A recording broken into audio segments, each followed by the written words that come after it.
vais vous parler des matières grasses pour que ça soit plus clair. Alors, on a les matières grasses qui sont les matières grasses cachées dans les aliments, comme dans la viande ou encore le fromage, et on a ce qu'on appelle les matières grasses ajoutées. Elles sont de deux types, les matières grasses d'origine animale et les matières grasses d'origine végétale.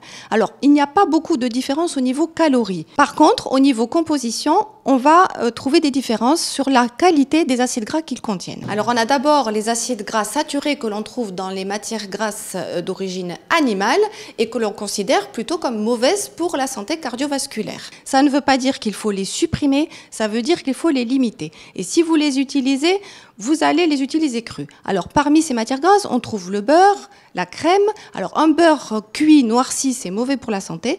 Par contre, un beurre cru, ajouté à votre alimentation, va être riche en vitamine A. Ensuite, vous avez les acides gras insaturés ou polyinsaturés. Ceux-là, on va les trouver dans les graisses d'origine végétale, mais aussi les huiles de poisson.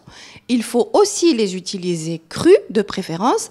Et lorsqu'on dit que ces matières grasses sont bénéfiques pour la santé cardiovasculaire, ça ne veut pas dire qu'il faut les consommer à volonté. 2-3 cuillères à soupe d'huile par jour, ça suffit. Un point très important, c'est qu'il faut éviter de les utiliser en friture. La friture est considérée comme cancérigène et aussi vraiment néfaste pour le système digestif, très indigeste.